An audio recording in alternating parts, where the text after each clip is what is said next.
사랑하는 영락교회 지체들에게 주 안에서 평화 인사를 전합니다. 오늘은 2023년 1월 10일 화요일입니다. 오늘의 묵상 본문은 신명기 14장 22절로 29절까지의 말씀입니다. 오늘 본문 말씀 14장 22절부터의 말씀은 이렇게 시작합니다. 너는 마땅히 매년 토지소산의 11조를 드릴 것이며, 오늘 본문의 주제는 11조죠. 11조의 규례에 관한 것입니다. 매년 토지소산의 11조를 드릴 것이며, 23절에 내 하나님 여호와 앞 곧 여호와께서 그의 이름을 두시려고 택하신 곳에서, 여호와께서 그의 이름을 두시려고 택하신 곳은 이제 예루살렘을 말하는 거죠. 뒤에는 예루살렘이 됐고 지금은 세겜일 수도 있고, 후에는 이렇게 자꾸 변화되어 가지만 주님의 성막, 주님이 머무시는 곳, 이런 곳이 되는 것이죠. 그곳에서 내 곡식과 포도주와 기름의 11조를 먹으며, 곡식과 포도주와 기름이라고 하는 건 이제 그 가나안 지역의 가장 대표적인 3대 소산입니다. 근데 곡식, 포도주, 기름을 이라고 하는 건 이제 모든 소산을 대표하는 것이죠. 그래서 곡식과 포도주와 기름을 이라고 얘기하면 모든 소산의 11조를 주님께 드려라, 이런 겁니다. 또 내 소와 양의 처음 난 것을 먹고 내 하나님 여호와를 경외하기를 항상 배울 것이니라. 11조를 먹고 11조를 먹으며 라는, 누가 먹고 누가 먹는 것이죠.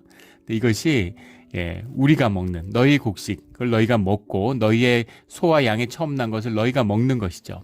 그래서 내 하나님 여호와 경외하기를 항상 배울 것이니라.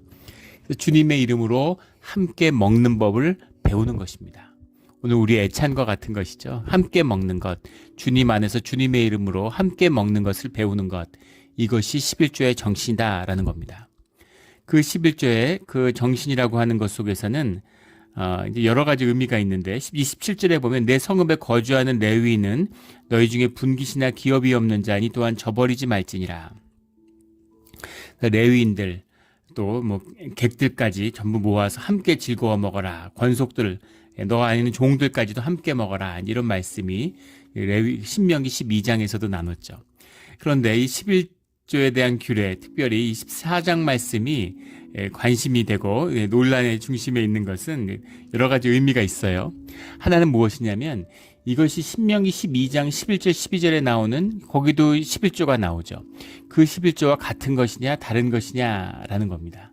그리고 또 레위기 27장에 나오는 레위기 12장인가요? 12장인가요? 정확히 좀 기억이 안 나는데, 거기 나오는 이 11조의 규례와 또 이것이 일치하느냐 일치하지 않느냐라고 하는 이제 그런 것과도 연관이 되어 있죠. 우리가 11조는 너무나 잘 아는 것처럼 아브라함이 11조를 주님께 바치면서 시작된 것입니다. 멜기세덱에게 11조를 드리는 그 11조를 우리가 기억하고 있죠. 야곱도 주님께 그 베델에서 11조의 약속을 드리죠. 야곱은 뭘 한다고 11조를 약속했을까요? 아브라함은 왜 그랬을까? 그것이 단순히 내가 가진 것에, 우리 주일마다 봉헌 기도할 때 그 기도를 나누잖아요. 내가 가진 것, 내가 받은 것의 10분의 1이 아니라 내 모든 것이 주께 속하였다. 내 모든 것이 주님 것이다. 왜냐하면 이 모든 것은 주님이 주신 것이기 때문에 주님이 주신 것을 주님께 돌립니다. 내 삶의 모든 것이 주님의 것입니다. 나도 주님의 것입니다. 라고 하는 이제 그런 의미가 들어있는 것이죠. 11조라고 하는 것은 성경 전체에 흐르고 있는 아주 중요한 가르침이에요. 우리의 삶을 주님께 돌린다라는 겁니다. 그 우리의 삶을 주님께 돌리는 그 11조의 정신의 핵심은 무엇이냐면 코이노니아죠. 삶을 나누는 데 있는 거예요. 주의 자녀고 주 안에서 하나 됐는데, 주 안에서 하나 된 그 삶을 함께 나누고 함께 먹고 같이 나누어라 라는 그런 마음이 들어있는 거죠. 지구상의 사람들이 모두 주님을 영접하고 11조를 나눈다면 세상에 굶어 죽거나 가난한 자는 없을 겁니다. 그 마음이죠. 그 11조예요. 이것이 뒤에 이제 규례가 되고 법처럼 돼가지고 율법화돼서 이게 이제 11조라는 게 삶의 몫을 나누는 게 아니라 세금처럼 돼버렸죠. 그 독일에서 보면은 종교세라는 게 있어요. 11조를 월급에서 미리 뗍니다.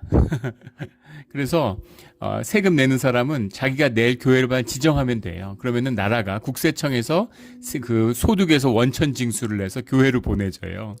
이제 그걸 종교세라고 그러죠. 11조에서 온 것입니다. 기독교의 전통이 뿌리 깊게 지배했던 나라이기 때문에 이제 그런 게 남아 있죠. 그래서 이제 종교세를 내느냐 안 내느냐가 크리스찬이 아니냐 하는 기준점이 됩니다. 그것이 이제 유럽의 기독교 문명의 이제 유산으로 남았죠. 그럼 11조의 가르침은 그런 것인가라는 걸 돌이켜 보게 됩니다. 오늘날 이제 뭐 교회 개혁을 부르짖는 사람들 가운데 또 뭐 가톨릭 같은 데서도 11조란 말을 안 써요. 회비라고 얘기합니다. 회비라고 하자고. 무슨 뭐 우리가 무슨 라이언스 클럽도 아니고 무슨 친교 단체도 아니고 무슨 회비가 있겠습니까? 근데 11조라고 하는 것을 이제 교회가 오남용하고 그것을 삶을 나누는 그런 것이 아니라 또 그 영적 의미에 깊게 들어가지 못하고 단지 막 그 헌금 자체에 집중하고 돈을 버는 그런 타락한 모습 때문에 11조에 대한 반감들이 많이 생긴 것이죠. 11조의 정신이라는 것은 이제 성경의 가르침 가운데 기본적으로 흐르는 것이다라는 걸 우리가 만나게 됩니다. 11조의 정신, 11조의 마음, 이게 중요한 것이죠. 11조에 얘기하면 뭐 세전 11조냐 세후 11조냐 이런 거 물어보는 분들이 있어요. 세전이면 어떻고 세후면 어떻습니까? 그런 게 중요한 게 아니죠. 주님과 나와의 언약이에요. 내 삶을 주님이 받으시는가 하는 겁니다.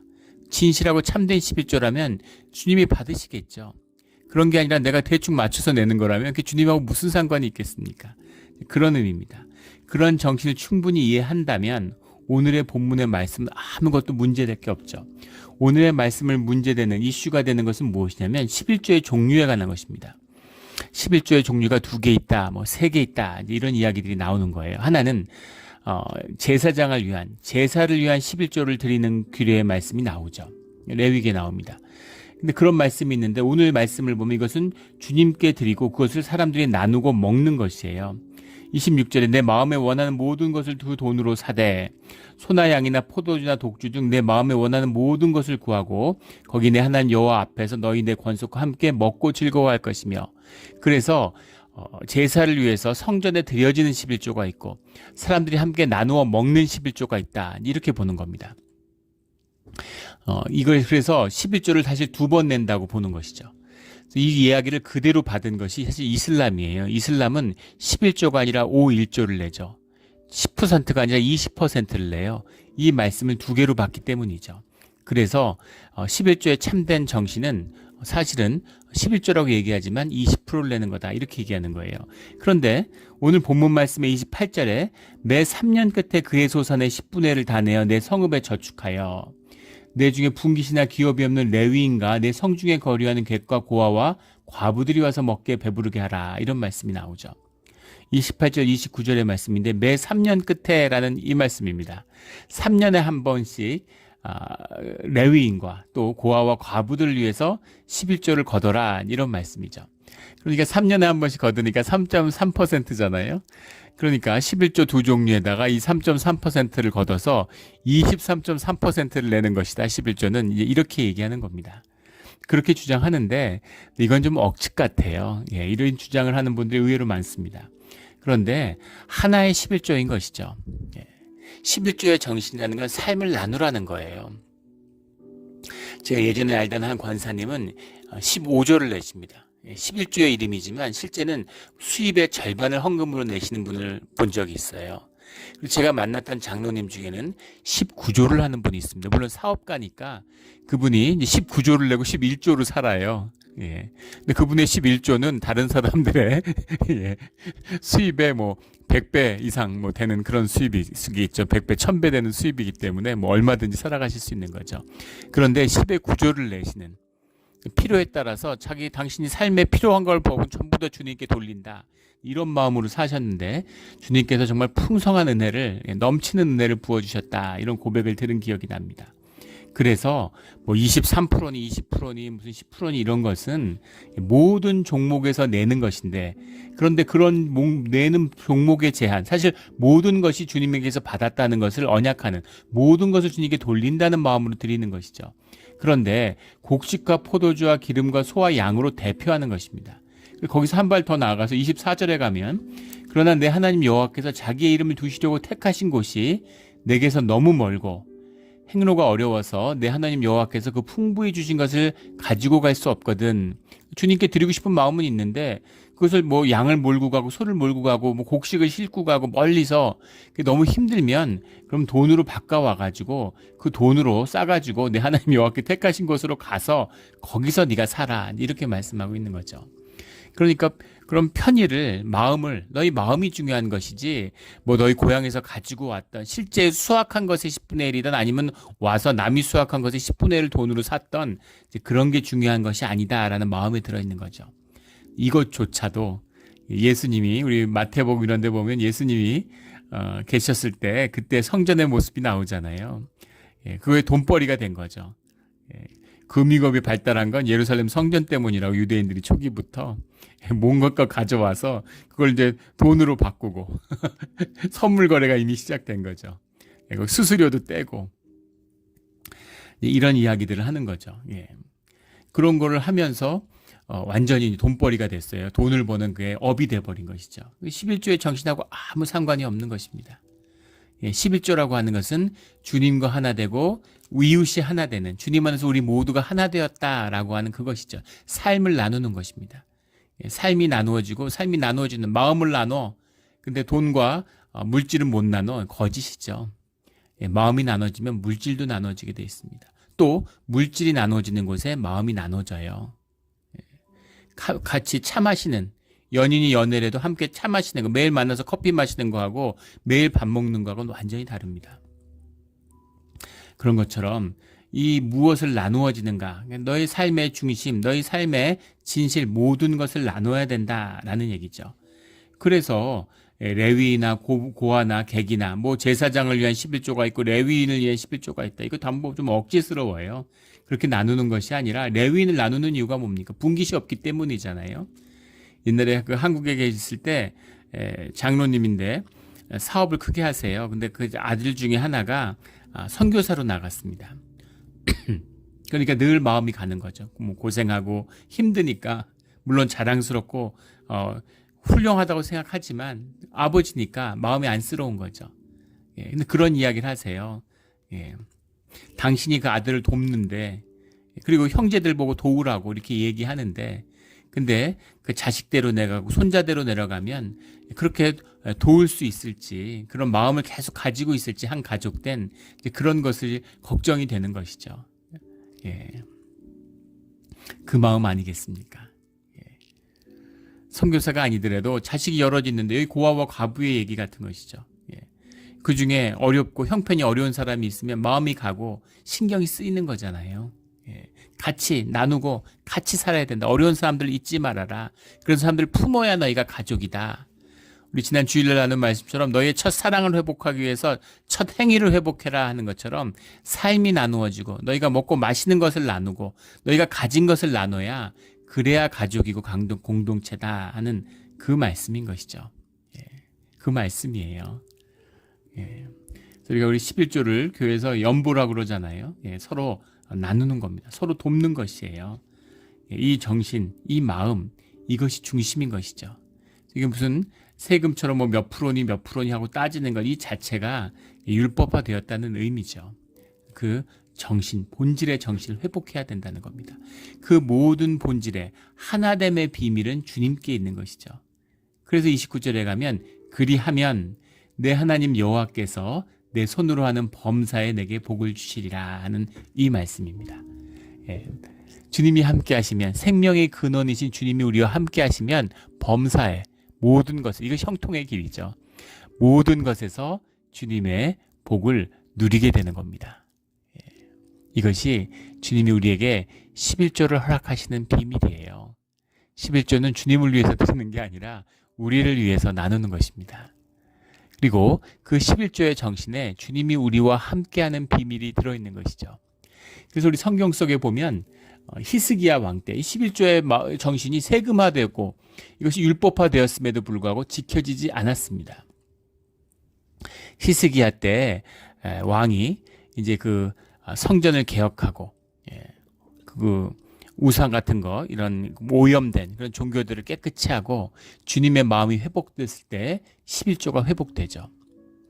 11조의 회복이 신앙의 회복이고, 신앙의 회복이 11조의 회복입니다. 11조를 회복하지 않는데 신앙의 회복이 없어요. 나 다 하는데 11조는 안 한다. 거짓입니다. 근데 교회 가운데 11조가 지금 당연한 것인데 11조 하는 분이 드물어요. 예. 아마 어느 교회나 비슷할 겁니다. 제가 처음 섬겼던, 처음 주님을 영접했던 교회가 말할 수 없는 풍성함이 있었어요. 예, 근데 그 교회가 굉장히 어렵고 가난한 이민자들이 모인 교회였습니다. 뉴욕에 있는 교회였는데, 예, 그런데 그 교회가 엄청난 그 선교 사역들, 각 사역들을 감당했어요. 예, 그 뒤에 이제 다른 교회들을 섬기게 되고, 뭐 뒤에 전도사로, 목사로 교회를 섬기면서 깜짝 놀란 건, 예, 그 규모가 훨씬 커져도, 그 어떤 재정적인 능력 이런 것이 처음 섬겼던 교회를 감당을 못하는 겁니다. 거기에 미치지 못하는 거예요. 근데 그 교회는 그때 제가 기억하기로는 교인의 한 절반 정도가 11조를 한다고 하더라고요. 교인의 11조, 절반이 11조를 하니까 교회 가운데 그 은혜가 넘치는 거죠. 너무너무나 많은 풍성함이 풀리는 비밀이 있어요. 10분의 1을 모아서 능력이 있는 게 아니라 그것이 11조의 삶으로 나누어지기 때문에 엄청난 능력이 교회 가운데 있는 것입니다. 이 초대교회의 비밀이죠. 초대교회에서는 그런 말씀들 많이 하잖아요. 뭐 이제 그 구약의 말 11조는 구약의 것이기 때문에 신약 시대에는 이제 11조는 없다. 뭐 그런 얘기하죠. 신약 시대에는 맞는 말씀이죠. 신약 시대는 어떻게 하나요? 우리 뭐 사도행전이나 이런 말씀들 읽어보면 신약 시대에는 10의 1조를 가져오는 것이 아니라 필요에 따라 모든 것을 나눕니다. 모든 걸 다 갖다 바치고 그걸 나누는 거예요. 그게 신약 시대의 11조의 정신입니다. 근데 그걸 잊어버렸죠. 그걸 잊어버리고 가끔 그런 걸로 화제가 되는 건 다 이단들이에요. 가진 재산 다 바치라고 그러고 이런 거. 예. 그 11조의 마음이라고 하는 것, 이것은 삶을 나누고 온전히 주님과 하나됨의 비밀인 거죠. 내가 가졌다고 해도 내 것이 아니고 주님께 드렸다고 해서 주님이 뭐 하늘로 갖고 올라가시나요? 우리가 그것을 나누는 것입니다. 그래서 무슨 성전의 11조가 있고 뭐 삶의 11조가 있는 것이 아니라 다 삶의 11조인 거죠. 함께 나누는 거예요. 레위인이라는 것은 성전을 섬기기 때문에 11조를 나누는 것이 아니라 그 삶을 받을 수 있는 분깃이 따로 없기 때문에 11조가 나누어지는 것입니다. 고아와 과부와 레위인이 함께 나오잖아요. 어려운 객들, 그런 사람들이 함께 나오고 종들이 함께 나오는 그 비밀이 거기에 있는 것이죠. 교회에서도 이제 목회자들에게, 저도 그렇죠. 이제 신수비라고, 우리 신수비, 옛날에 사례라는 말을 썼는데 원래 교회에서 신수비라는 말을 썼죠. 사례라는 것은 일에 대해서 감사한다, 치룬다 이런 의미가 있는데 사례보다는 신수비가 맞습니다. 신수비라는 건 이제 뗄나무 신자에 나무 그 물숫자를 쓴 거죠. 뗄나무 값과 나무 값과 물값이다 이런 말입니다. 우리 전통 한국 교회에서 나온 말인데 그 말이 맞죠. 신수비라고 하는 건 먹고 살 수 있도록 필요를 채우는 겁니다. 삶의 필요를 채워주는 거예요. 살 수 있도록. 이것이 지금 시대의 목회자가 나누는 신수비의 비밀입니다. 이것을 깊이 이해하면 지금 무슨 기업도 아니고 뭐 교회가 막 커지면, 교회가 커지면은 뭐 사례가라고 그래서 엄청 많이 주고, 교회가 자꾸 힘들면 못 주고 이런 게 아니라는 것이죠. 삶에 살아갈 수 있는 그것을 채워주는 거예요. 필요를 채워주는 것입니다. 작든 크든 그게 채워져야 되는 거죠. 교회가 나누어져서 그 미국 장로교단만 하더라도 그 기본 목회자라면 채워줘야 될 그런 걸 정해놨죠. 그게 아니면 목회자를 청빙하지 못해요. 그것도 꼭 맞는 것인지 이제 그것도 생각해 보게 되지만 그 필요를 채워주는, 삶을 채워주는, 함께 나누어가는 삶에 있다는 겁니다. 그런 것이 이 주님 안에서 주님을 섬겨나가는 그 비밀이다. 생명의 비밀이다. 그것이 이루어지고 주님께 드려지는 삶이 되면 주님이 책임져 주시는 겁니다. 주님이 채워주세요. 11조라는 게 그런 의미에서 기가 막히죠. 11조를 주님께 드리는 게 아니라 11조를만 더 해주면, 한 10%만 더 해주면 살 것 같은데 그렇지 않습니까? 주님과 하나 되는 마음, 신앙의 마음이 바로 서지 않으면 11조 절대 못합니다. 그래서 그분이 뭐라고 얘기하든 교회에서 뭘 하든 그런 거 중요하지 않아요. 우리 11조를 하느냐 안 하느냐 보면 금방 알 수 있습니다. 그게 신앙의 진실이에요. 11조를 한다고 해서 바른 신앙은 아니지만 11조를 하지 않는데 바른 신앙은 없습니다. 그것이 11조의 정신, 이것이 우리를 위한 여호와께서 내 손으로 하는 범사에 내게 복을 주시리라는 이 말씀의 비밀이 그 안에 들어있는 거죠. 주님과 하나 된 삶, 함께 나누는 주님 안에서 한 가족이 된 삶, 생명의 비밀입니다. 그 비밀을 11조로 열라고 우리에게 주시는 것이죠. 그래서 이것을 여는 것입니다. 이 풍성함을 맛보고 사는 자만이 할 수 있어요. 근데 안타까운 것은 평생 교회를 다녔는데 내 삶을 내가 책임지느라고 허덕이는 것이죠. 영국의 총리였던 2차 대전을 승리로 이끈 윈스턴 처칠, 그 사람이 총리 선거에 나왔을 때 상대방 후보가 처칠을 공격하면서 저 사람은 평생 한 번도 세금을 낸 적이 없다고, 돈을 벌어본 적이 없는 자다 이러고 공격을 하니까 처칠이 웃으면서 평생 돈을 쓸 시간도 부족했는데 벌 시간이 어디 있냐고 그렇게 얘기했다 그래요. 이 정도 돼야 되지 않겠습니까? 우리 크리스찬이고 주의 자녀인데, 우리 이민교회에서 가장 가슴 아픈 게 사람들이 사는 게 고달프고 힘들어요. 고달프고 힘드니까 삶이 인색해집니다. 삶이 인색하고 나누질 못해요. 그러니까 더 인색하고 더 쪼드는 거죠. 찌들리고 찌들린 삶. 이민생활 20년, 30년 했다 그러는데 얼굴만 봐도 그런 찌든 게 느껴지는 그런 가슴 아픈 것이죠. 심지어는 교회 다니는 분인데 집사님인데 예전에 한번 신방을 갔는데 그분이 그런 말씀을 하세요. 내가 더 성실하게 살아야 됐는데 더 열심히 일을 했어야 되는데 나 때문에 애들하고 와이프가 너무 고생한 것 같다. 뭐 이런 얘기를 하더라고요. 너무 가슴이 아프고 너무 슬펐습니다. 이민자들보다 더 열심히 사는 사람이 세상에 어디 있어요. 더 말할 수 없을 정도로 열심히 일하고 20년, 30년 동안 하루도 쉬지 못하고 아침부터 저녁까지 하루 24시간 가게 문 열고 열심히 일하는데 더 열심히 뭘 일합니까? 더 열심히 일할 게 뭐가 있어요? 쥐어짜고 쥐어짰는데 하루 25시간씩 1년 365일 일했는데 뭘 더 어떻게 성실합니까? 근데 보세요. 아버지가 재벌이고 아버지가 가쁘면은 자식이 그런 얘기 할까요? 재벌 3세가 내가 성실하지 못하고 열심히 못 살아가지고 부인이나 자식 고생한다 이런 사람 보셨습니까? 부모가 돈 좀 있어도 자식이 부요함을 누리며 사는데 부족함이 없다고 떵떵거리며 사는데 아버지가 하나님인데 자식이 1년 20년씩 하루도 쉬지 않고 일했는데 그랬는데 더 열심히 일하지 못해서 내가 잘못했다 이게 말이 됩니까? 주님 안에서의 부요함, 여호와께서 내 손에 하는 범사에 내게 복을 주시라. 당연한 거잖아요. 자식에게 주시기를 원하는, 많이 풍성히 주시기를 원하는 아버지의 마음이잖아요. 이 아버지의 마음을 받는 자들, 풍성한 가운데 이게 아니죠. 땅의 복은 당연한 거고 하늘의 복을 너희가 누리게 될 거다. 생명의 그 충일함을 너희가 맛보게 될 거다. 이게 주님의 초청이지 않습니까? 근데 하늘의 복은커녕 땅의 복도 못 누리는 유대인들은 땅의 복을 차지하는 법을 깨우쳤어요. 땅의 복을 누립니다. 하늘의 복을 약속받았는데 우리 크리스찬들이 하늘의 복은커녕 땅의 복도 못 누리는 것이죠. 11조가 교회 가운데 회복돼야 됩니다. 예배와 함께 아주 중요한 것이에요. 참 안타까운 일입니다. 우리 11조가 회복되는 우리 공동체와 교회의 자리가 되기를, 우리 신앙의 자리가 되기를 예수 그리스도 이름으로 축원합니다. 아멘. 함께 기도드리겠습니다.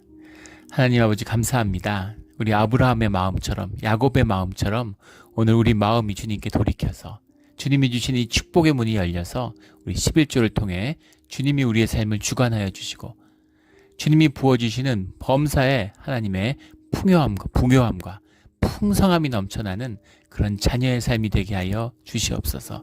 더불어 하늘의 복과 생명의 기쁨도 더하시는 줄 믿습니다. 주님 감사합니다. 오늘 하루도 주님의 은혜가 풍성한 하루가 되는 줄 믿습니다. 감사하며 예수 그리스도 이름으로 기도드렸습니다. 아멘.